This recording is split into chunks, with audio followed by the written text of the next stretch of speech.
Llega a ustedes sin permiso a través de las redes sociales. Norbey Palacio Bolívar y Mario Germán Grajales. Sin permiso. Somos un programa periodístico que te trae las noticias más importantes y análisis en profundidad. Sin permiso. Periodismo de frente, sin insultos, anónimos, ataduras, tapujos ni noticias falsas. Sin permiso, seriedad y credibilidad. Norbey Palacio Bolívar está en Sin Permiso. Amables oyentes, ¿qué tal? Muy buenos días. Hoy es viernes 23 de mayo del año 2025 y aquí estamos, sin permiso, llenos de entusiasmo y con la esperanza siempre de un mejor mañana para esta patria, para compartir con todos ustedes los hechos que han generado noticia en esta Tuluá, corazón del valle, en la región, en Colombia y en el mundo. Nuestro saludo y abrazo cordial a toda la audiencia, a todos los amigos cibernautas, a los seguidores en las distintas redes sociales, a todos aquellos amigos que nos escuchan a través de las distintas cadenas de WhatsApp, de los grupos de WhatsApp en los distintos rincones de la patria y del mundo. Saludo, abrazo, nuestro reconocimiento por su maravillosa labor al equipo de trabajo de Sin Permiso. No para la novela, la película de terror del secuestro del niño Lian en Jamundí. Estábamos contentos los colombianos, los vallecaucanos, aquí lo habíamos registrado, del regreso de Lian a su hogar, al seno de su familia. Habíamos compartido como medios de comunicación unos videos de su regreso, la felicidad, el llanto, las lágrimas, en fin. Lo que se produce cuando una persona que ha estado 18 días y más un niño de tan solo 11, 12 añitos, 18 días en cautiverio, pues hombre, eso no daba para otra cosa distinta a la que vimos. Sin embargo, sin ser analistas, sin posar de sabiondos, ni tenía uno que ser, excúsenme los oyentes, la maga de Agua Clara o el gran vidente o gurú, para entender que esta historia apenas empieza. Lo habíamos dicho el día del secuestro, a esa historia le faltaba un pedazo por la situación y las circunstancias en que se dieron las cosas, porque nos parecía que no era el modus operandi de la guerrilla de la disidencia de las FARC, y siempre dijimos, aquí falta algo, aquí no se ha dicho toda la verdad. Obviamente, por prudencia, por respeto a la familia, al debido proceso, al esperar que no entorpecer las investigaciones ni la posible liberación del niño, callamos prudentemente muchas cosas. Preguntábamos cómo es posible que un can en el video, un perrito en el video, siguiera de cerca a uno de los encapuchados como si lo conociera.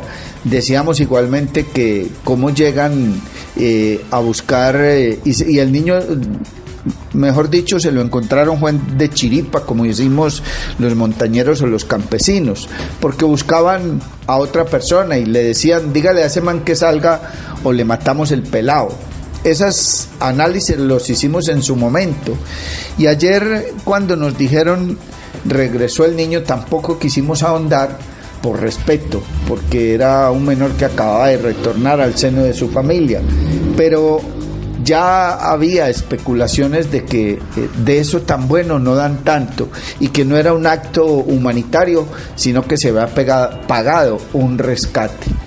Pues hoy, cuando aún no nos reponíamos de todas estas cosas, un familiar de Lian Ortúa confirmó que pagaron una millonaria suma por la liberación del menor. Lo hizo Sebastián Bonilla, familiar del menor que duró 18 días secuestrado por las disidencias de las FARC en Jamundí, y entregó detalles en una entrevista con un medio de comunicación, con la FM. Lian, un niño de 11 años, fue liberado tras 18 días secuestrado por la disidencia de las FARC en zona rural de Jamundí, Valle del Cauca. Su padrastro relató que durante el cautiverio el menor estuvo 4 días esposado y fue humillado, aunque en las 2 videollamadas que lograron hacer con él decía estar bien y recibir los medicamentos. Como recordarán, el secuestro ocurrió la noche del 3 de mayo en el caserío de Potrerito. El padrastro intentó evitar que se lo llevaran, pero no lo logró, lo que dejó un profundo sentimiento de culpa. Denunció la falta de apoyo de las autoridades durante la situación y expresó que la familia ahora necesita privacidad. Tras la liberación, la familia no descarta salir del país por seguridad, aunque el hombre aseguró no tener conflictos con nadie. Dijo ser comerciante legal desde hace más de 12 años y que siempre ha inculcado en el niño valores de lucha y honor.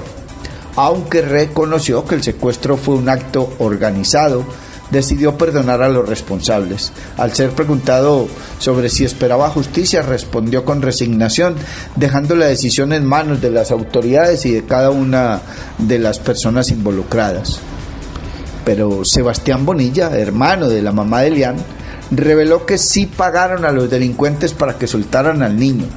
Nosotros, al ver la poca eficiencia de la autoridad y ante la zozobra que sentíamos de que el niño le podía pasar algo, nos vimos en la obligación de pagar el rescate, dijo en la entrevista concedida a la FM. Sin embargo, no quiso decir el monto exacto que se pagó a los delincuentes para que soltaran a Elian. Me lo reservo por respeto, por seguridad del niño y de nosotros, pero nos vimos en la obligación porque fueron 18 días donde no aguantábamos el miedo, relató en la entrevista. En cuanto a la entrega del dinero, el tío de Elian explicó que una de sus primas fue la encargada de ir a negociar con los delincuentes. Ella habló con ellos y pudo negociar, cosa que no hizo el Estado. Fue extorsivo, y aprovecho para decirlo porque hay malintencionados que dijeron que nosotros somos cercanos al narcotráfico, que tenemos deudas, contó. Al ver nosotros la poca eficiencia del Estado, especialmente del señor Gustavo Petro, que en ningún momento se comunicó con mi hermana, no se apropió del tema, vino a poner un trino 18 días después, cuando ya pa' qué. Son cosas que lo dejan a uno decepcionado con la autoridad, explicó el tío de Elian. Por otra parte, dijo que los hombres que se llevaron a Elian tenían información errada, pues su hermana y su cuñado tienen una joyería y no están ligados a actividades delictivas. Por el tema de redes, ellos tenían que reflejar, si ellos venden oro, pues tienen que ofrecer oro. Además, contó que lo vio muy flaco y que al niño le pedían información de su familia. Es un niño, no merece estar en esta situación, dijo Bonilla. Incluso reiteró que le pidió perdón a Elian por no haberlo salvado de los hombres armados. De alguna manera el niño pudo haberse respaldado en los adultos que estaban allí. Yo llevaba 40 minutos allí y no sabía que él estaba allí. Pensé que no estaba. Cuando veo a los tipos salgo a correr y me escondo en el baño, relató. Aunque no se entregaron detalles del monto de la extorsión o el rescate pagados extraoficialmente, este medio de comunicación conoció que la cifra era de 4.000 millones de pesos. Pues aquí les compartimos las declaraciones entregadas a la FM. Tomamos la entrevista de la FM del tío de Elian, Sebastián Bonilla, primo del papá del padrastro de Elian, y quien en últimas se ha descubierto que no fue una prima sino el primo el que fue a llevar la plata a los secuestradores, presuntamente de la disidencia de la Jaime Martínez. Escuchemos el familiar del padrastro de Elian en la entrevista que le concede a la FM. Sin permiso. Afortunadamente nosotros tenemos una prima, una familiar que pues es muy valiente y tuvo la valentía de ir a hablar y negociar con ellos, cosa que pues como les indico no vimos reflejado en el Estado. Entonces ella fue y habló con ellos y pues pudo negociar y llegar a un acuerdo y finalmente pues pudimos como les digo, pues poder rescatar a mi sobrino por una cantidad de dinero. Un tema completamente extorsivo, y aprovecho para decirlo porque alrededor de todo este caso ha habido un tema de prensa, malintencionados, que han dicho que estas personas, pues que nosotros somos personas que no hemos acercado al narcotráfico, que somos personas que tenemos deudas, cuando realmente nosotros somos personas de bien. Yo personalmente soy médico, yo todos los días madrugo a las 7 de la mañana, mi cuñado, mi hermana igual, van a su bollería, la abren y tienen su emprendimiento. Entonces no somos personas pues que, como se ha hecho creer, como les digo, de personas malintencionadas que han hecho pensar que nosotros somos personas que de pronto tenemos nexos con el narcotráfico, que tenemos deudas.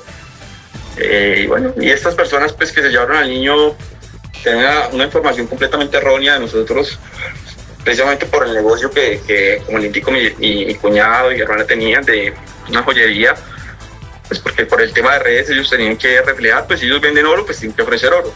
Pues ellos tienen sus proveedores, ellos dentro de la joyería no es que todo el oro que está en la joyería es de ellos tienen sus proveedores, ellos venden bajo un préstamo, ¿sí?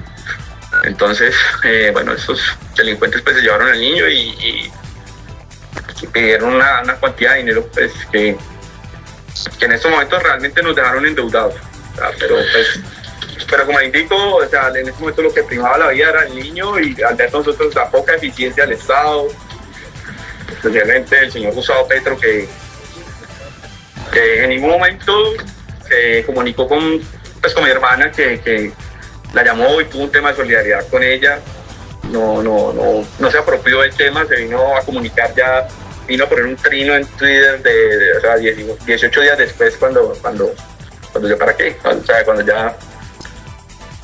Entonces sí son cosas que lo dejan a uno realmente muy decepcionados con el Estado y con la autoridad. Como le indico, yo estuve presente en el momento del secuestro, y yo ese día, en esos 40 minutos que pasaron, sentí completamente el abandono del Estado. 6:54 minutos de la mañana, Sebastián, el tío de Lian, está con nosotros y está dando un testimonio que cambia por completo lo que le habían dicho al país.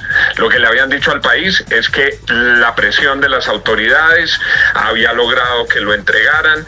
Lo que habían informado era que un funcionario de la Defensoría del Pueblo había acudido porque lo habían llamado hacia una zona rural alta del municipio para que recibiera al niño, que se lo habían entregado a un grupo de campesinos. Lo que nos está confirmando Sebastián, y yo le pido, Sebastián, que me diga si le entendí bien, es que eso se produjo después de que pagaron un rescate. Después de que pagaron un rescate y decidieron pagarlo porque sentían que las autoridades no estaban haciendo lo suficiente. Y reclama Sebastián que no satanicen a la familia, que la familia, y no lo dice por nosotros, porque aquí eso no se ha mencionado ni una sola sílaba, lo dice porque ha oído otras voces de gente malintencionada que los asoció con el narcotráfico. Dice, esta es una familia honorable y nos tocó pagar para que regresara el niño porque sentíamos que había inoperancia de las autoridades. Ese es un resumen correcto de lo que nos ha dicho Sebastián. Correcto. Ese es el resumen de lo que ha pasado, Sebastián. Y esa decisión la tomaron en la familia. En un momento ustedes dijeron, nos toca pagar si queremos que el niño regrese vivo. Sí, claro, o sea, es que, pues como les digo, fueron 18 días donde nosotros escuchamos muchas voces, muchas personas importantes del Estado, que lo que nos decían era negociar con ellos por tema económico. Y eso fue lo que hicimos, porque ellos no nos ofrecieron más soluciones que esas. Y como les indiqué desde el principio, desde el momento cero,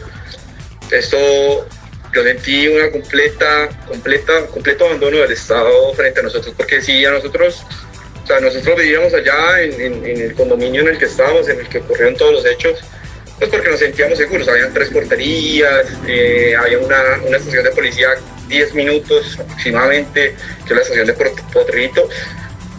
Pues nosotros sentíamos cierta seguridad frente a ese caso. Nosotros sabemos que ahí operaban, pues por todo lo que ha ocurrido en el último año, bombas y todo esto, sabemos que operaban la guerrilla, pero pero pues nosotros de cierta manera confiamos en la policía, en el ejército, pero cuando llegó el momento de nosotros realmente esperar algo de ellos, no fue así, y eso es algo que pues que yo se los he indicado a todas las personas que se lo he dicho, es algo que realmente a mí me indignó mucho.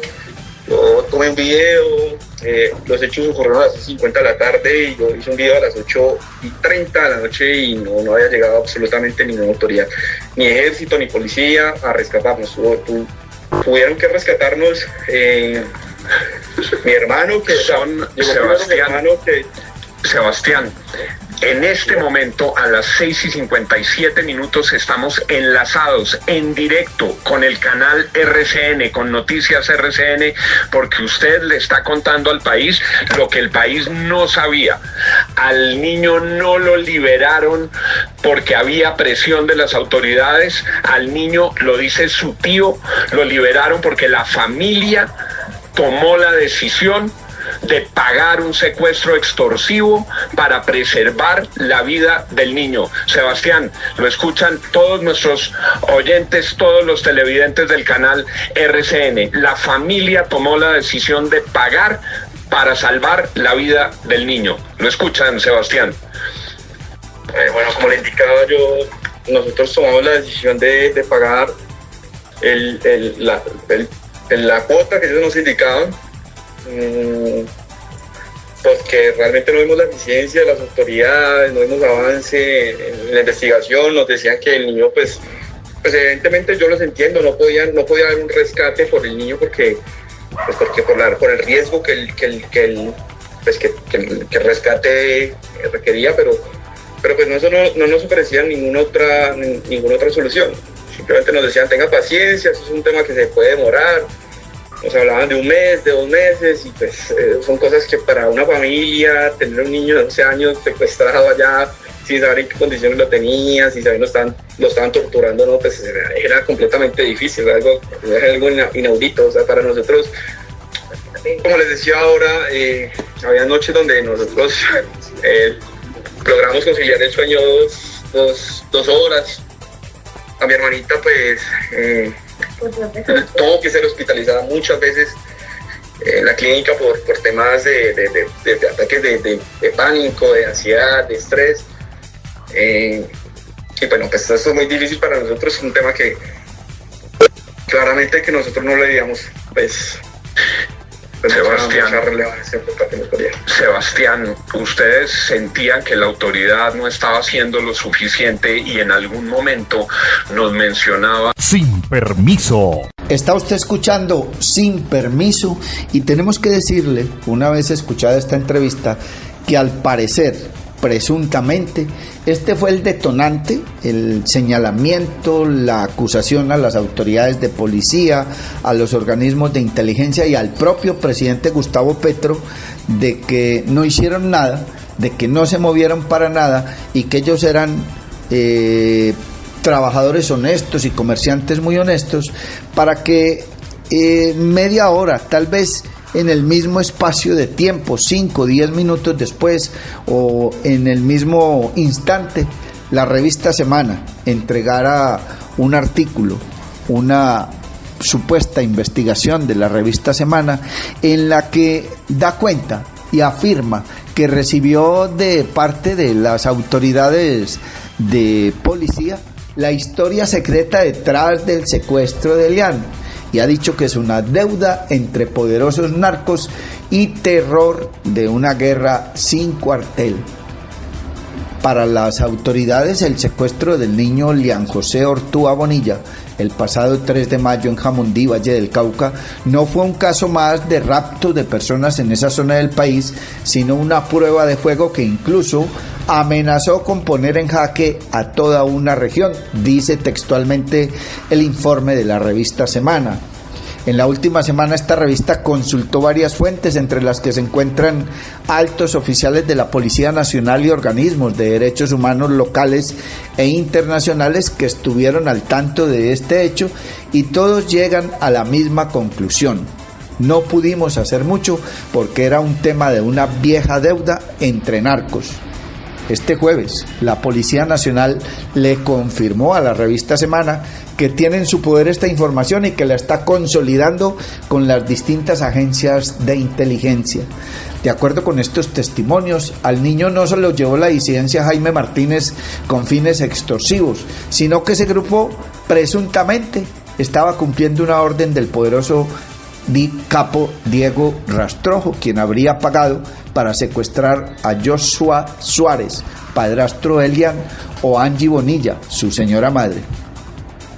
Sin embargo, dice el informe de la revista Semana, los criminales que fueron enviados para cometer el hecho, al no encontrar o no lograr echarle mano a ninguno de los dos, se llevaron al menor de apenas 11 años.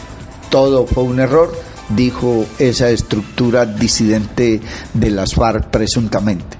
Pero lo que inicialmente fue una equivocación terminó convirtiéndose en un escenario perfecto para Diego Rastrojo y sus secuaces. Colombia clamaba la liberación del niño y la madre, Angie Bonilla, quien conoce muy bien a los Rastrojos por dentro, terminó accediendo a las pretensiones económicas para la liberación del menor. La cifra a pagar superaba los 37.000 millones de pesos y es producto de una supuesta deuda que esa familia tiene con Diego Rastrojo. Para resumir la historia, según la revista Semana, Angie Bonilla presuntamente habría sido testaferra del extraditado capo, así como de su expareja sentimental y padre de Elian, José Leonardo Ortúa, alias Mascota, quien era el heredero de Diego Rastrojo y que fue asesinado en Cali en el año 2013, poco antes del nacimiento del niño. Según la versión en poder de las autoridades y confirmada y entregada a la revista Semana, alias Mascota y Diego Rastrojo habrían dejado dinero y propiedades lujosas a cargo de Angie Bonilla, pero con la muerte del primero y la captura y extradición del segundo, ese botín presuntamente pasó a otras manos. Todo transcurrió con calma hasta que Diego Rastrojo habría mandado a pedir cuentas con el retorno al Valle del Cauca de varios de sus poderosos alfiles. La plata y los bienes no estaban, le dijo a Semana una fuente oficial cercana a esa investigación. Ante ese supuesto desfalco o desaparición de la plata, los Rastrojos habrían contratado a la disidencia Jaime Martínez de las FARC para secuestrar al padrastro o la madre de Elian con el fin de presionar el pago de esa deuda. Pero los inexpertos secuestradores terminaron llevándose al niño de su lujosa casa campestre en Jamundí. ¿Pero qué produce este hecho después de que al niño se lo llevan supuestamente en un error? El secuestro de Elian no solo mantuvo en vilo al país, sino que generó una sacudida de las que hace mucho tiempo no se presentaban en las más altas esferas del mundo criminal en el Valle del Cauca y otras regiones.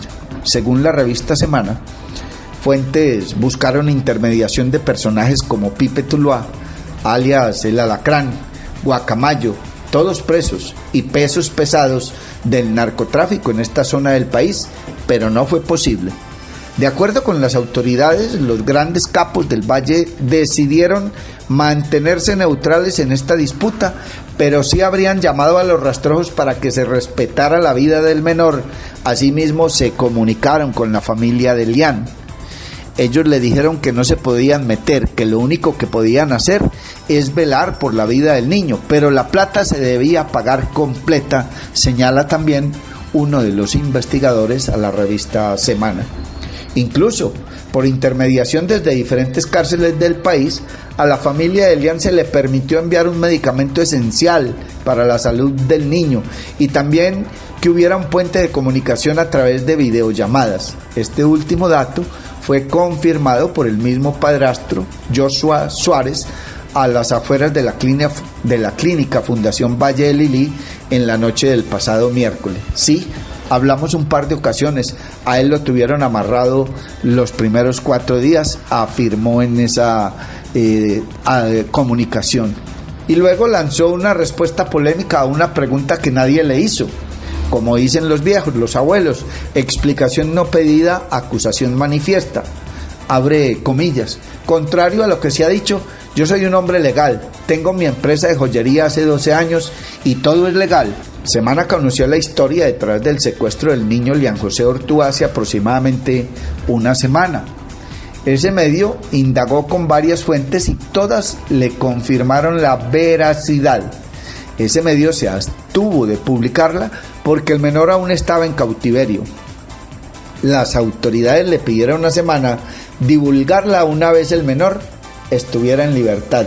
De nuestra propia cosecha y antes de continuar con el informe, creemos que la publicación del informe casi que podríamos asegurar fue una retaliación por las declaraciones de la familia de Lian en contra de los organismos de inteligencia y de las autoridades de policía.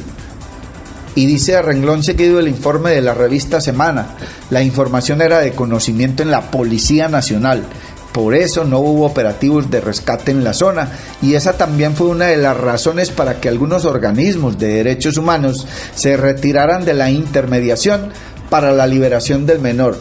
Aquí estamos hablando de pesos muy pesados, dijo otra de las fuentes consultadas por la revista. Incluso desde las autoridades se temió lo peor. Si al niño le pasa algo, se nos cae la ciudad, es decir, Cali, puntualizó uno de los participantes en la mesa de rescate. Alias Mascota, el padre biológico de Lian, no era un desconocido en el mundo del crimen, al contrario, su respeto y fama trascendieron fronteras. También apodado como el Mochacabezas por su presunta participación en desmembramientos de cuerpos en el Valle del Cauca, especialmente en Tuluá. Era el hombre más cercano y de mayor confianza de Diego Rastrojo. Él estaba llamado a liderar esa estructura criminal con la captura de su máximo cabecilla. Alias Mascota fue capturado en el 2010 en una finca cercana a Pereira, entre Valle y Risaralda, pero un juez le otorgó el beneficio de casa por cárcel y 3 años después fue asesinado cuando estaba en una cita odontológica en el sur de la capital del Valle del Cauca. Su principal fortín era Tuluá y uno de sus pupilos era Andrés Marín, alias Pipe Tuluá, quien años más tarde fundó la banda La Inmaculada y puso en jaque a esta ciudad por varios meses con el plan Pistola contra miembros de la fuerza pública y una redada de extorsión a todo nivel. Pipe Tuluá, según la revista Semana, hizo parte del primer anillo de los Rastrojos junto a alias Mascota. Tenían una amistad y un respeto mutuo de tiempo atrás.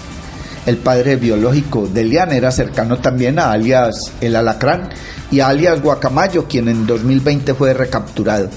Todos ellos querían a Mascota y si hubiera existido un riesgo para la vida del niño, seguro habrían reaccionado, lo que habría generado un toma y dame entre poderosos capos que todavía tienen el control en varias esferas criminales, señaló una fuente cercana al proceso de liberación.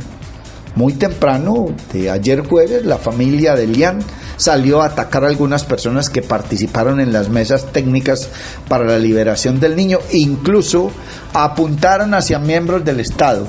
Sebastián Bonilla, tío del menor, denunció muchas personas del Estado, nos decían que había que negociar con ellos y eso fue lo que hicimos, porque no nos ofrecieron más soluciones que esa. Sentimos un total abandono del gobierno de Gustavo Petro.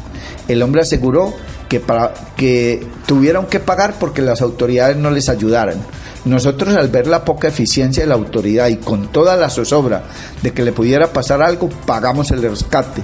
El valor me lo reservo por seguridad del niño y de nosotros, pero nos vimos en la obligación de pagar un rescate. En este momento nos dejaron endeudados. Sin embargo, lo que no contó Sebastián Bonilla, de acuerdo con la investigación de las autoridades, fue que ese dinero correspondía a una vieja deuda y no hacía parte de una extorsión común.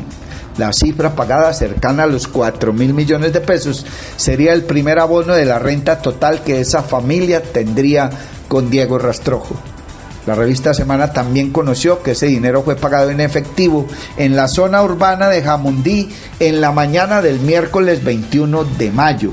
Quien recogió la plata habría sido un emisario de la Jaime Martínez, quien luego se trasladó hasta el corregimiento Ampudia.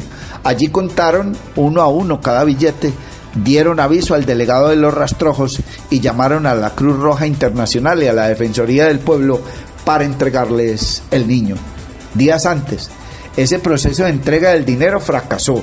La Jaime Martínez le pedía al padrastro o a la mamá del niño subir hasta la zona rural de Jamundí, cualquiera de los dos en un vehículo con 2 ocupantes, y hacer una especie de intercambio de secuestrados. Pero la familia se habría negado y, como una medida desesperada, les pidieron a diferentes organismos que fueran ellos quienes llevaran los maletines cargados de dinero. Dichas entidades se negaron. Hubo inclusive cierta molestia y finalmente hace una semana se retiraron del proceso de intermediación por ese pedido que consideraron una falta de respeto. Es más, al parecer tuvieron acceso a que se trataba era de un tema de una deuda por narcotráfico. Hay varias cosas denunciadas por la familia Lian que no cuadran y, de ser ciertas, serían motivo de investigación interna en las autoridades. El padrastro del niño manifestó ante varios medios de comunicación que, pese a que la unidad residencial cuenta con 3 anillos de seguridad, los hombres armados entraron con cierta facilidad, intimidaron a las empleadas del servicio y se llevaron al menor, como se logra ver en los videos de seguridad filtrados. Esa noche nunca llegó nadie a apoyarnos, nunca llegó nadie a decirnos que todo va a estar bien, que tranquilos. Nos tocó defendernos a nosotros mismos. Yo siendo la cabeza de mi familia con mi esposa y los que vivimos ahí, dijo Joshua Suárez. En pocas palabras, ni la policía ni el ejército llegaron al lugar. Otro hecho cuestionable es que no hubo despliegue militar en la zona. Desde el principio, todos sabían que era una deuda del narcotráfico y no se quisieron meter con eso, manifestó la fuente consultada por la revista Semana. Lo cierto es que las verdaderas razones del secuestro del pequeño Lian, que es una víctima de la violencia, tienen aún mucha tela por cortar y varias entidades tendrán que dar sus explicaciones. Está usted escuchando Sin Permiso y a esta hora, con los muy buenos días, le damos la bienvenida a nuestro compañero Mario Germán Grajales. Mario Germán Grajales está en Sin Permiso. Muy buenos días para usted también, don Norbey Palacio Bolívar. Los buenos días para don John F. García y los buenos días para todo el equipo de Sin Permiso. Mucha atención. Empresarios y líderes gremiales respaldan defensa por recursos para proyectos claves del Valle del Cauca. La defensa por los recursos del gobierno nacional que demandan macroproyectos estratégicos para el Valle del Cauca sigue sumando voces. Líderes gremiales y empresariales de la región se unieron al llamado para que se dé celeridad a proyectos como el dragado de Buenaventura, el acueducto para los bonaverenses, el tren de cercanías, la vía Mula-Lolo Guerrero y el aeropuerto Alfonso Bonilla Aragón. En diálogo con la gobernadora Dilia Francisca Toro, respaldaron la institucionalidad y elevaron su voz para que no se frenen las inversiones que se necesitan para potenciar la competitividad y el desarrollo del departamento y la región. Desde el Comité Intergremial y Empresarial del Valle del Cauca, su director ejecutivo Juan Manuel San Clemente dijo que es absolutamente preocupante que exista la idea o la propuesta de detener las inversiones al Valle del Cauca. Esto no solo genera unos impactos directos a unos empresarios, esto es un impacto directo a la comunidad.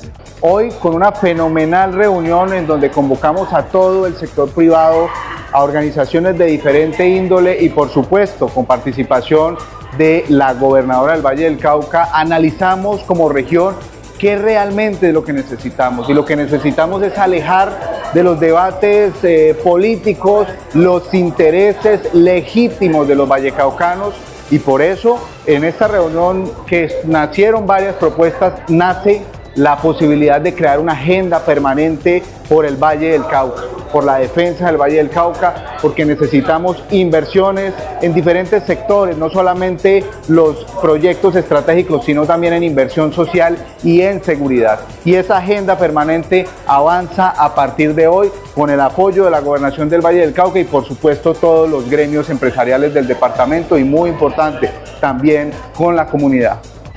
Absolutamente preocupante que exista la idea o la propuesta de detener o frenar las inversiones al Valle del Cauca. inversiones que se necesitan para potenciar la competitividad y el desarrollo. Y esto no solamente genera unos impactos directos a unos empresarios, esto es un impacto directo a la comunidad. Por eso la ciudadanía debe clamar porque las inversiones lleguen al departamento del Valle del Cauca, más de 20 billones de pesos en inversiones históricas que se necesitan en este departamento y que evidentemente tienen un atraso y unos frenos. Y esta no puede ser la oportunidad para que se trate mal al Valle del Cauca. La sociedad la componemos todos y la sociedad en este caso queremos que se note que estamos unidos el sector privado, el sector público y por supuesto la comunidad. En el Valle del Cauca, las madres cabeza de hogar pueden trabajar o estudiar con la tranquilidad que les da Arrullo, el jardín infantil nocturno que cuida de sus hijos mientras construyen un mejor futuro. Aquí abrazamos a la niñez con amor para que crezca con seguridad, confianza y cariño. Lo que tiene el paraíso es trabajo de corazón. Gobernación del Valle del Cauca. Valle del Cauca, paraíso de todos. Amor, se tapó el baño y el lavaplatos, ¿qué hacemos? Que esto no suceda. El cuidado del alcantarillado empieza por casa. No arrojar desechos de comida ni aceites por el lavaplatos. Tampoco residuos por el sanitario y mucho menos a los sumideros en las calles. Evitemos taponamientos y posibles inundaciones. Deposita adecuadamente la basura y sácalas en horarios establecidos. Cuidemos nuestro alcantarillado. Una campaña de Centroaguas. Calidad de agua, calidad de vida.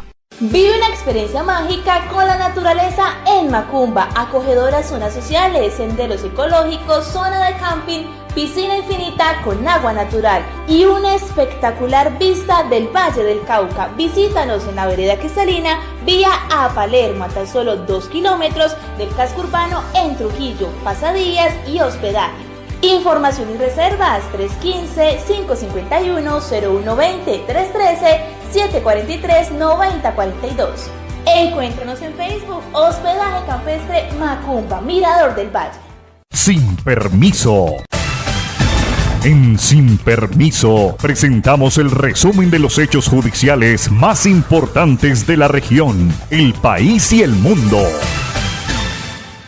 Así es, aquí están los hechos más relevantes en materia judicial en Sin Permiso. Mucha atención. Santiago de Cali. Asesinaron al primo del padrastro de Elian Ortúa. Él habría entregado el dinero para su liberación.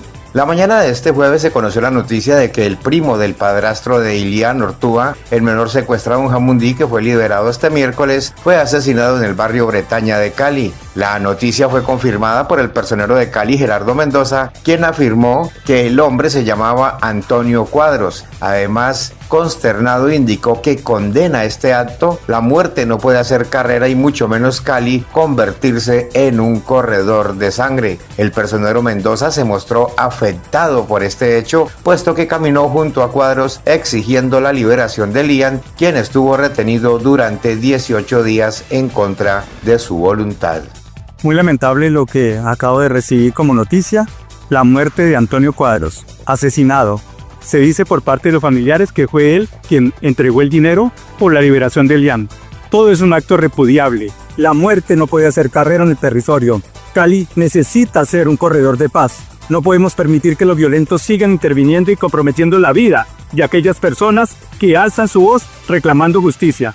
Con Antonio caminé, con Antonio levanté mi mano y mi voz exigiendo la liberación de Elian. Hoy lo lamento profundamente como personero de Cali y debo rechazar y condenar este tipo de actos que comprometen la vida en el territorio colombiano y especialmente en Cali.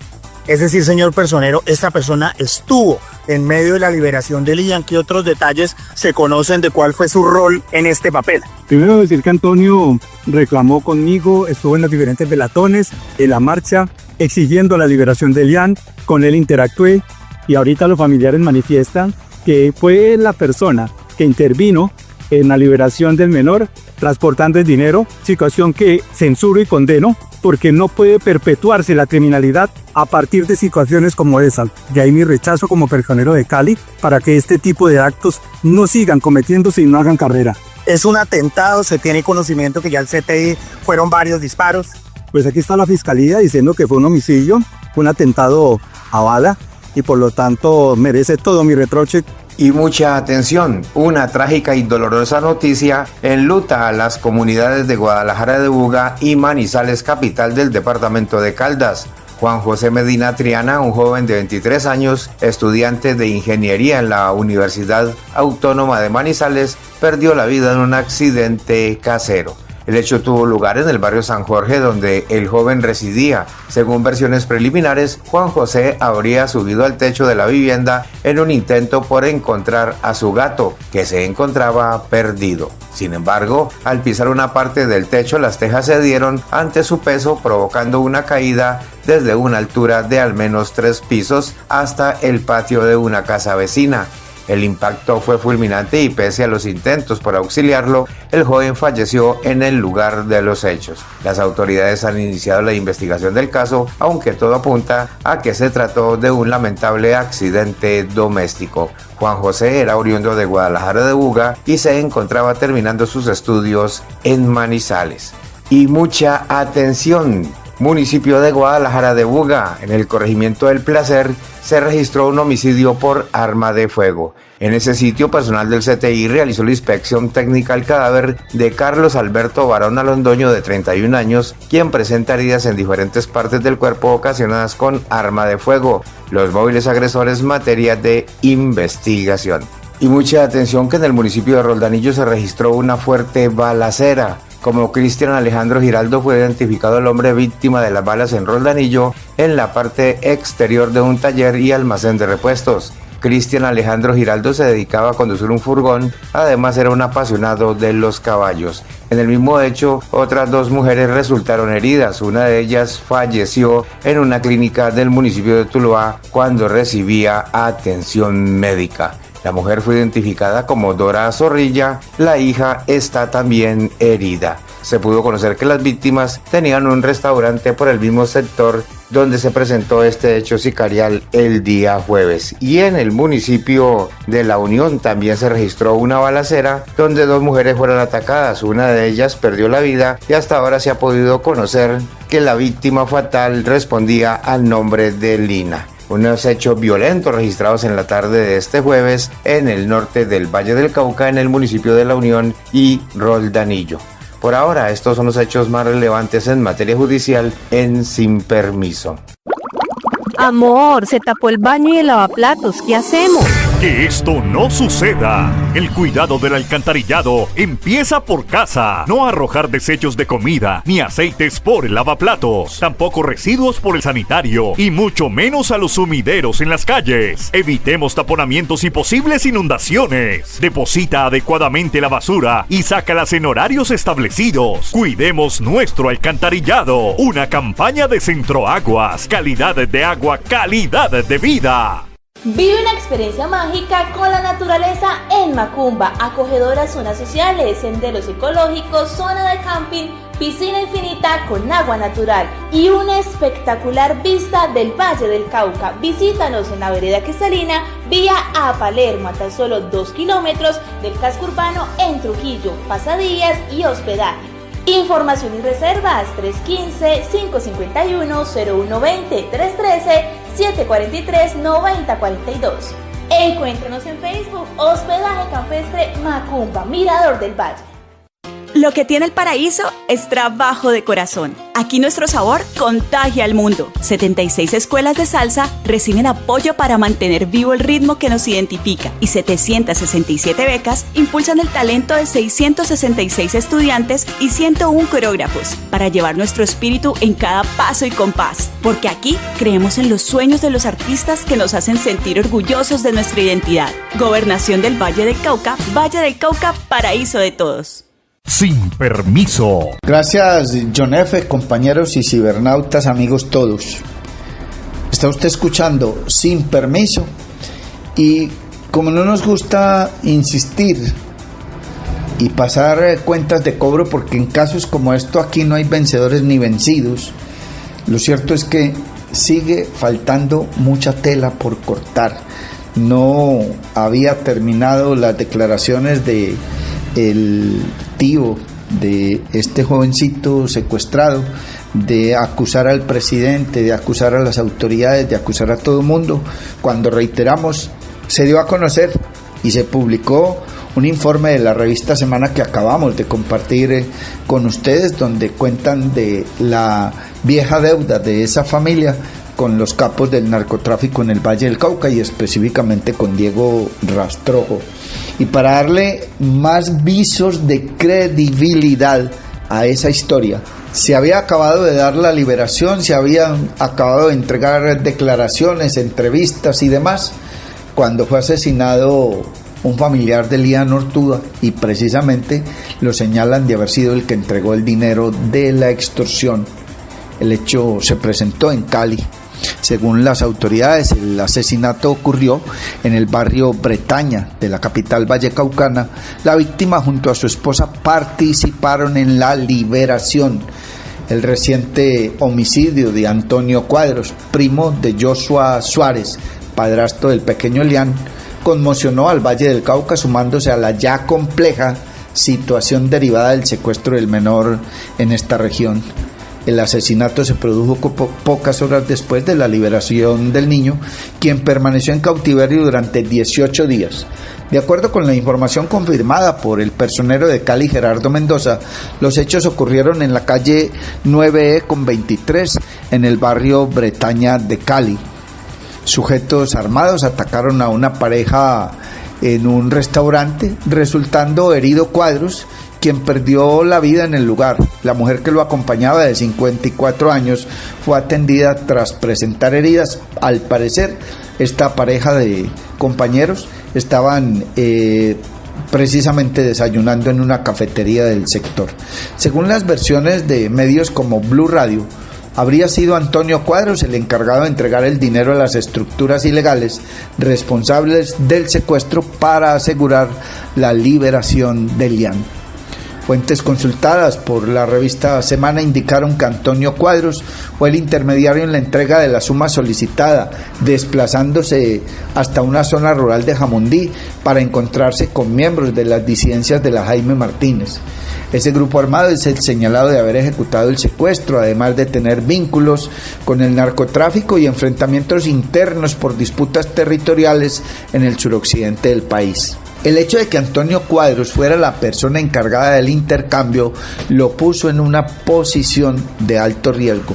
Según la autoridad local, además de su participación en la entrega del dinero, él se manifestó activamente en la búsqueda del menor, exigiendo públicamente su propia liberación.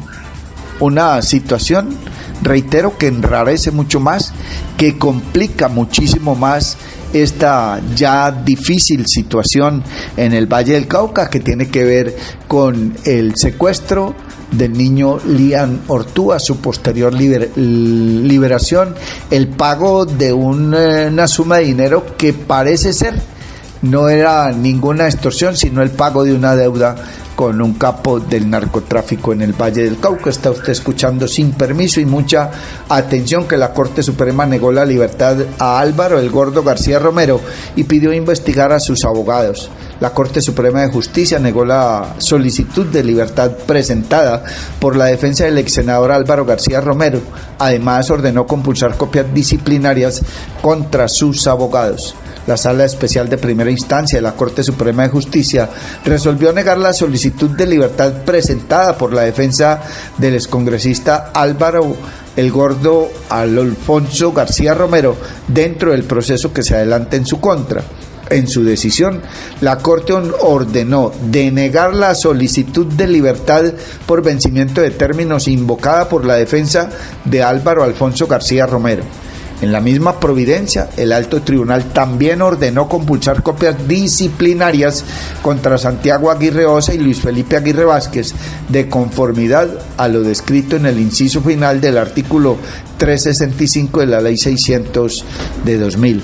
Ambos son abogados defensores de García Romero. La decisión fue suscrita por los magistrados Blancanélida Barreto Ardila, Jorge Emilio Caldas Vera y Ariel Augusto Torres Rojas, este último con aclaración de voto. La investigación contra García Romero está relacionada con la masacre de Macayepo, perpetrada por las Autodefensas Unidas de Colombia, AUC, en octubre del año 2000. Entre el 9 y el 17 de octubre del 2000 se produjo la masacre de Macayepo, ejecutada por integrantes del denominado Bloque Héroes de los Montes de María de las Autodefensas Unidas de Colombia, en adelante AUC, en las veredas El Limón, La Palma, Los Deseos, El Pavo, El Floral, entre otras del corregimiento de Macayepo, en comprensión municipal del Carmen de Bolívar, en Bolívar, y San Onofre, en Sucre, se lee en el documento del tribunal. Durante esos hechos, según consta en la decisión, murieron violentamente varios campesinos identificados como Andrés Alberto Álvarez Palacios, líderes Rafael Tapias Terán, Manuel de Jesús Julio Gutiérrez, Orlando Rafael Oviedo Moguea, Alcibiades Mendoza, Hugo Adolfo Díaz Díaz y Juan Manuel Jiménez Hernández. Sobre el propósito de la incursión paramilitar, el fallo señala que dicha acción tuvo como propósito afianzar el dominio paramilitar en la zona y a su vez recuperar una considerable cantidad de semovientes que fueron hurtados al ganadero aliado de las AUC.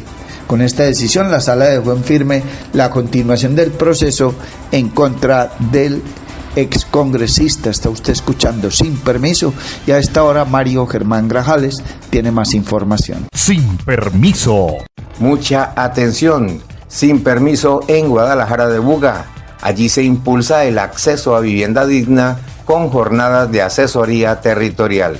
La Secretaría de Vivienda y Servicios Públicos de Guadalajara de Buga continúa llegando al territorio a través de las microferias de vivienda. Estos espacios permiten a los ciudadanos conocer de manera directa las diferentes alternativas de subsidio del gobierno nacional y opciones de financiamiento para lograr el sueño de tener vivienda. Esta semana, en el Parque del Barrio María Luisa de la Espada, 97 personas fueron atendidas en una jornada que contó con la participación de aliados claves como Cajas de Compensación, Constructoras y el Fondo Nacional del Ahorro, lo mismo que el Banco Agrario. Durante el evento, los asistentes recibieron información detallada y asesoría personalizada sobre proyectos habitacionales de programas de subsidio y mecanismos de financiación disponibles para familias de ingresos bajos y medios en la ciudad. Señora, indicó Natalia Hernández, secretaria de Vivienda y Servicios Públicos de Guadalajara de Buga.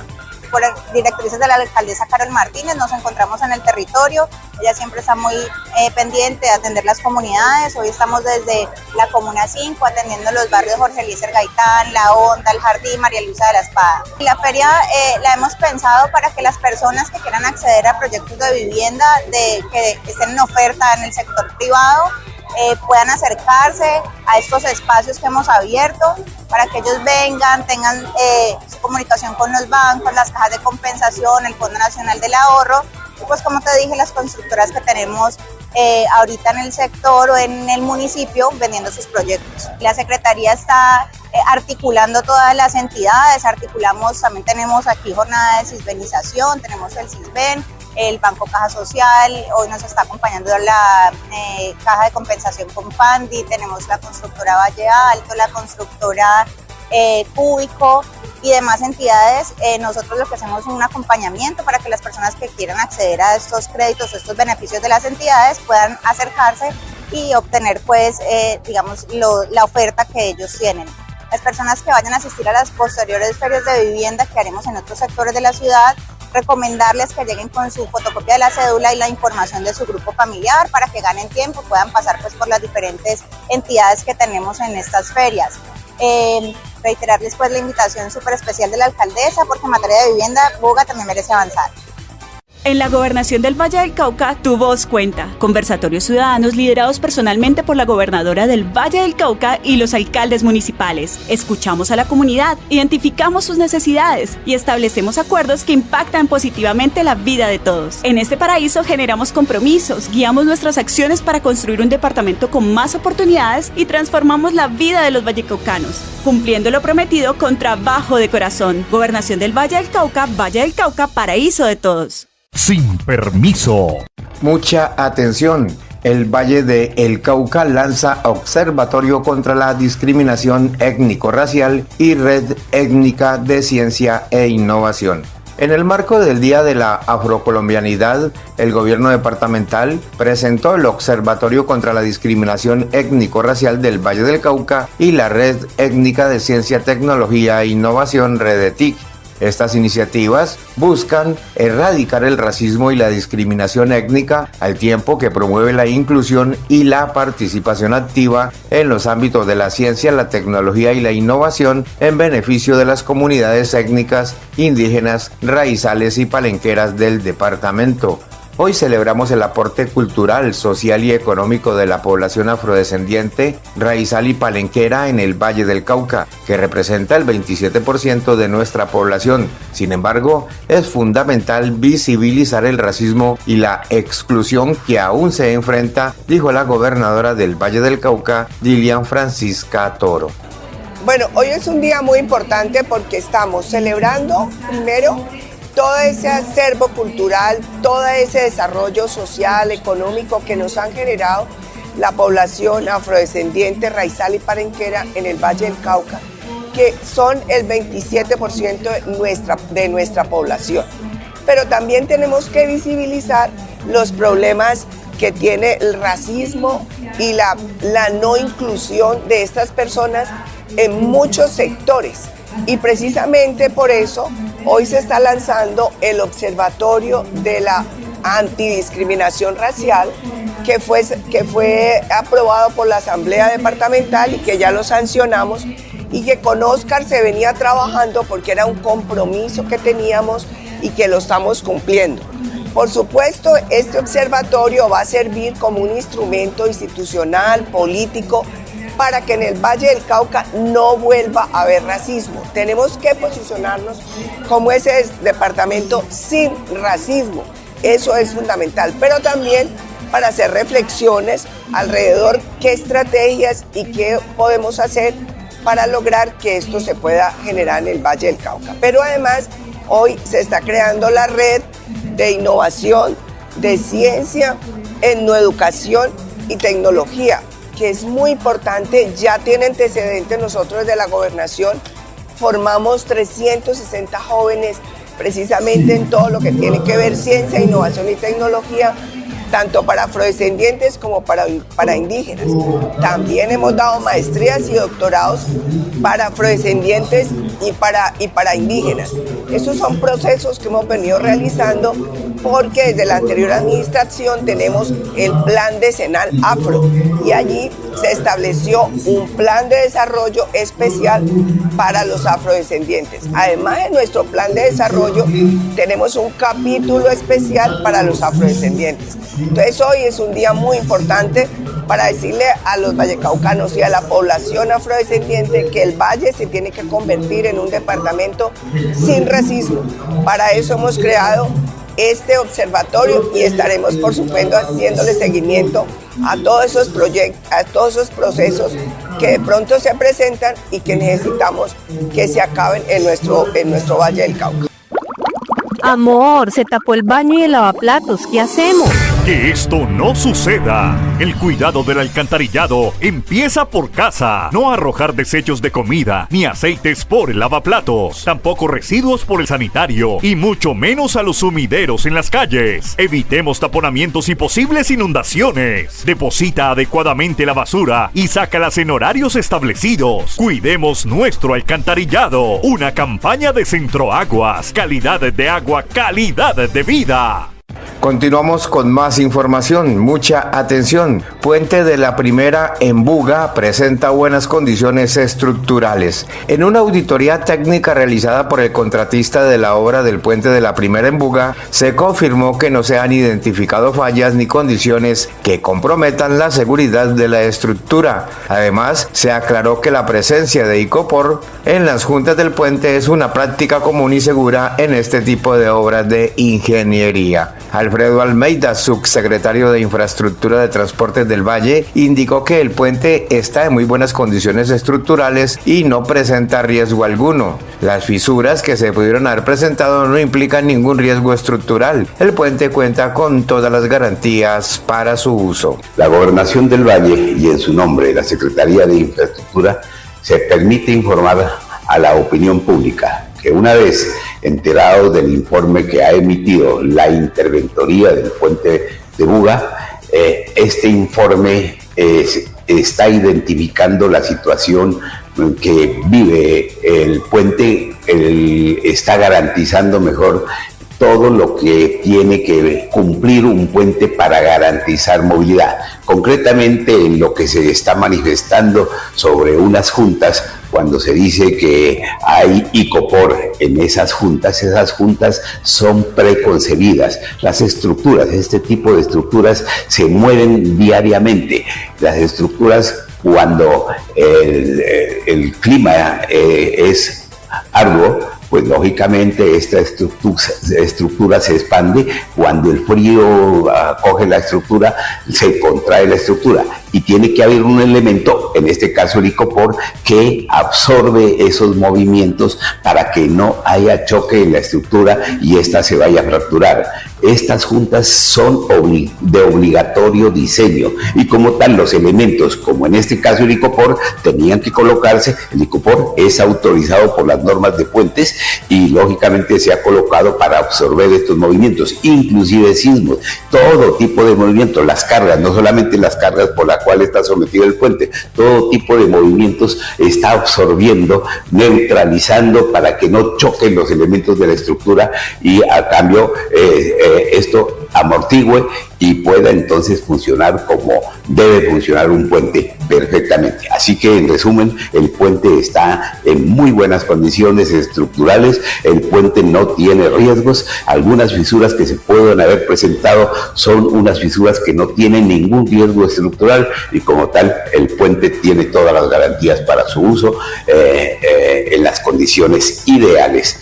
El puente entonces lo ratifica la Interventoría, nosotros damos fe de la situación porque lo hemos analizado y le hemos hecho seguimiento muy exacto del comportamiento y de cumplimiento de la normatividad exigida para este tipo de estructuras. Vive una experiencia mágica con la naturaleza en Macumba, acogedoras zonas sociales, senderos ecológicos, zona de camping, piscina infinita con agua natural y una espectacular vista del Valle del Cauca. Visítanos en la vereda Cristalina, vía a Palermo, a tan solo 2 kilómetros del casco urbano en Trujillo, pasadías y hospedaje. Información y reservas 315-551-0120, 313-743-9042. Encuéntranos en Facebook, Hospedaje Campestre Macumba, Mirador del Valle. Oído, vallecaucanos, Nido abre inscripciones, emprendedores atentos a estas convocatorias que impulsarán su crecimiento. Atentos emprendedores vallecaucanos que quieran llevar su startup al siguiente nivel. El Distrito de Innovación e Inteligencia Artificial del Valle Nido tiene abiertas las inscripciones para brindar mentorías empresariales de crecimiento en todo el departamento del Valle del Cauca. Este año Nido tiene la obligación de llegar a las subregiones del Valle y por eso abrimos una convocatoria que va a ser para acompañamiento a las micro, pequeñas y medianas empresas. Queremos inyectarles tecnología e innovación. También para la gente que está en Cali vamos a tener mentorías para estos jóvenes emprendedores y MIPYMES que quieran apropiarse de temas de innovación y tecnología, indicó el secretario de Desarrollo Económico del Valle del Cauca, Óscar Eduardo Vivas. En el 2025, Nido tiene la obligación de llegar a los demás municipios, a las demás subregiones, y por eso abrimos una convocatoria que va a ser para acompañamiento a las micro, pequeñas y medianas empresas. Queremos inyectarles también temas de innovación y tecnología. Así que los invitamos a que se inscriban a través de las redes sociales de la Secretaría de Desarrollo Económico y la página web de la Gobernación del Valle del Cauca. También para la gente que está aquí en Cali vamos a tener mentorías para estos jóvenes emprendedores, MIPYMES que quieran también apropiar temas de innovación y tecnología. Va a ser aquí en la sede que tenemos en Zona América, tercer piso, donde está el coworking de Nido. Son micro, pequeñas y medianas empresas, especialmente de sectores priorizados como por ejemplo el agro, ¿sí? Donde queremos nosotros fortalecer sus capacidades de innovación y tecnología para mejorar la competitividad. Ahí van a tener unos mentores especializados que van a estar yendo a su empresa, haciendo el diagnóstico, plan de trabajo e implementación para que, dependiendo de las áreas, puedan mejorar la competitividad. Queremos con esto que el tema de innovación y tecnología no sea propio solamente de los emprendimientos de base tecnológica, sino que nuestro tejido empresarial pueda adquirirlo, apropiarlo y mejorar, por supuesto, la competitividad. En el Valle del Cauca, las madres cabeza de hogar pueden trabajar o estudiar con la tranquilidad que les da Arrullo, el jardín infantil nocturno que cuida de sus hijos mientras construyen un mejor futuro. Aquí abrazamos a la niñez con amor para que crezca con seguridad, confianza y cariño. Lo que tiene el paraíso es trabajo de corazón. Gobernación del Valle del Cauca. Valle del Cauca, paraíso de todos. Sin permiso. Gracias, John Ferney. En medio de todo este berenjenal, permítanos contarles aquí en Sin Permiso y ya en tierra derecha, en la recta final de este programa de hoy, viernes 23 de mayo del año 2025, que le fueron aprobadas facultades pro tempore al señor alcalde de Tuluá, ingeniero Gustavo Vélez Román, para modificar los estatutos de Tuluá. En una votación significativa de 12 votos a favor y 5 en contra, el Consejo Municipal de Tuluá aprobó en segundo debate el proyecto de acuerdo por medio del cual se otorgan facultades pro tempore al alcalde municipal de Tuluá para la actualización y modernización de los estatutos de Tuluá ESP, garantizando su eficiencia, transparencia y sostenibilidad, y se dictan otras disposiciones. Se lee en el título del acuerdo. Esta decisión otorga al alcalde facultades temporales para llevar a cabo una reestructuración y actualización profunda de los estatutos de empresas municipales de servicios públicos de Tuluá en Tuluá ESP. El objetivo central de esta medida es asegurar la eficiencia, transparencia y sostenibilidad de la empresa, aspectos claves para la prestación de servicios públicos esenciales en el municipio.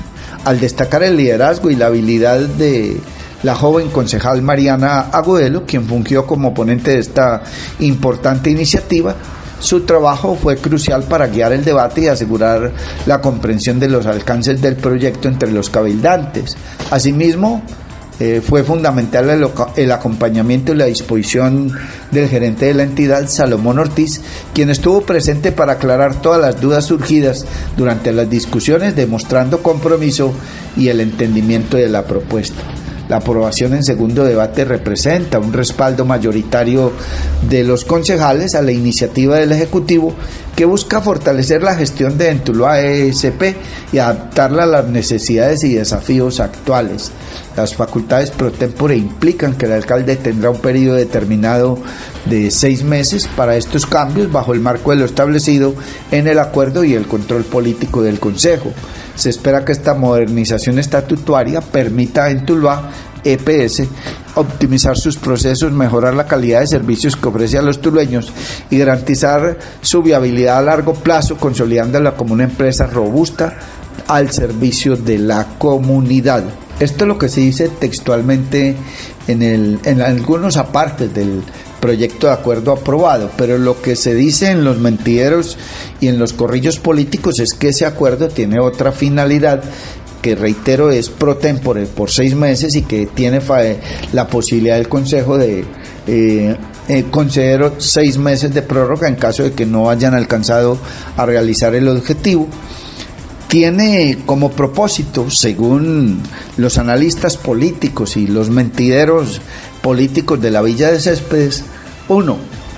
Hacerse con el servicio de aseo a través de empresas municipales para conformar una empresa muy seguramente de economía mixta en la que participen particulares con un capital muy importante, ojalá no con mayor capital accionario que las mismas empresas municipales, y de una vez por todas, dicen algunos, apropiarse, echarle mano a la prestación del servicio de aseo en Tuluá. Y también algunos afirman que esta aprobación de este acuerdo de modificación de los estatutos de las empresas municipales de Tuluá apunta a que el municipio, y específicamente en Tuluá, pretenda en un futuro apropiarse, quedarse con lo que es Centro Aguas S.A.E.S.P. y la misma historia, entrarían a manejar los que hoy están en el poder esa empresa a través de una participación accionaria robusta. Obviamente, estos son comentarios que se hacen, no hay aún los fundamentos, nadie los ha esgrimido, pero algo trae el agua cuando la bendicen. De otra parte, hay que indicar que fueron judicializados presuntos integrantes del grupo delincuencial que estaría implicado en desplazamiento de familias en Buenaventura. Las acciones investigativas adelantadas por la Fiscalía General de la Nación permitieron identificar a José Luis Medina Angulo, alias Viejito, Jonier Perea Riascos, alias Junior, y Víctor Manuel Valencia Riascos, alias Vitico, como presuntos responsables del desplazamiento de varias familias en Buenaventura, en el Valle del Cauca. En ese sentido, un fiscal especializado les imputó los delitos de concierto para delinquir agravado y desplazamiento forzado. Los 3 hombres no se allanaron a los cargos y un juez de control de garantías les impuso medida de aseguramiento y detención preventiva en centro carcelario. La investigación estableció que estas personas harían parte de una estructura delincuencial denominada Los Cholos 2, que vendría ejerciendo su actividad ilícita en esta zona del país desde el 2023. Entre los hechos que se les atribuyen se encuentra uno registrado el 25 de noviembre de 2023, cuando un grupo de hombres armados ingresó al barrio Doña Ceci y habría obligado a varias familias a dejar sus viviendas bajo intimidaciones de muerte. Asimismo, a las personas que no deseaban abandonar el sector les exigieron altas sumas de dinero para permitirles quedarse. A las cerca de 16 familias que se negaron a salir de la zona les habrían saqueado sus viviendas.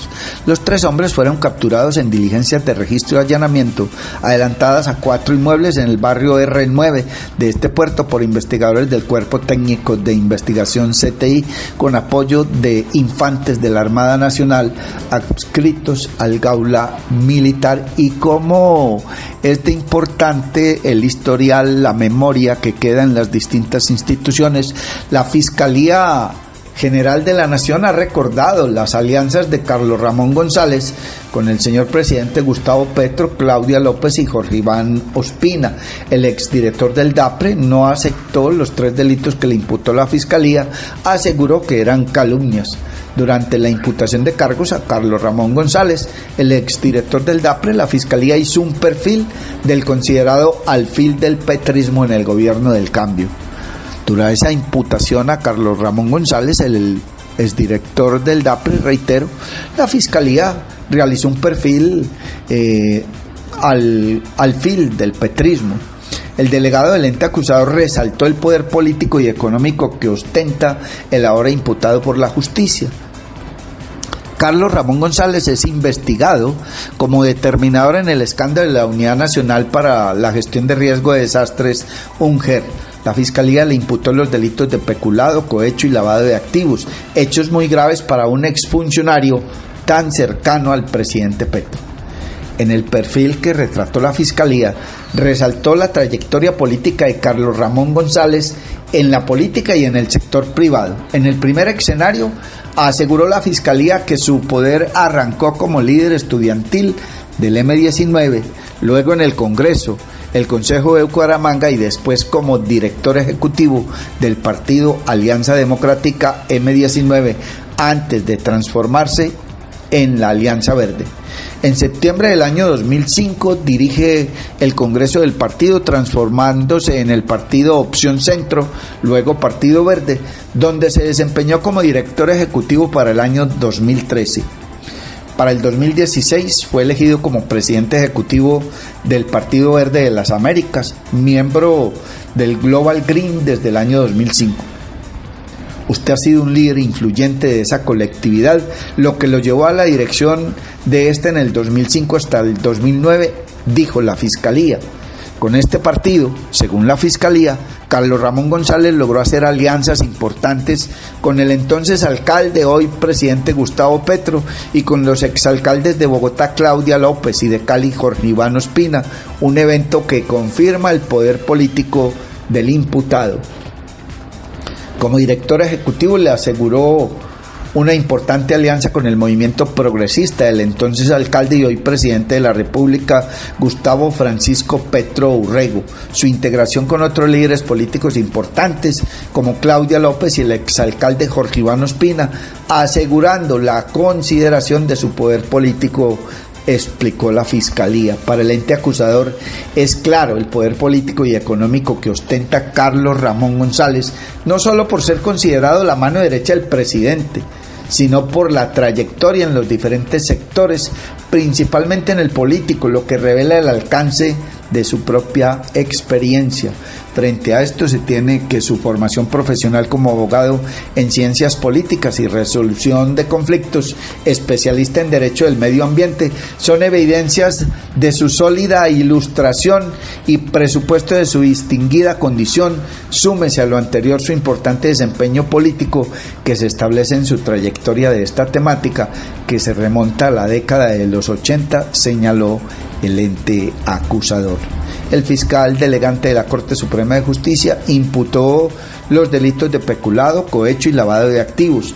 Carlos Ramón González no aceptó su responsabilidad y además advirtió que se trataba de calumnias en su contra. La Fiscalía incluyó en las solicitudes a la justicia una medida de aseguramiento en centro carcelario. La audiencia quedó para el próximo 6 de junio. Amables oyentes, hasta aquí esta emisión de Sin Permiso. Dios mediante, si Él no dispone otra cosa y antes algo extraordinario no sucede, el próximo lunes a las 6 de la mañana volveremos a encontrarnos. Un feliz fin de semana para todos. Muchísimas gracias por acompañarnos. Llega a ustedes Sin Permiso a través de las redes sociales. Norbey Palacio Bolívar y Mario Germán Grajales. Sin Permiso. Somos un programa periodístico que te trae las noticias más importantes y análisis en profundidad. Sin Permiso. Periodismo de frente, sin insultos, anónimos, ataduras, tapujos ni noticias falsas. Sin Permiso, seriedad y credibilidad.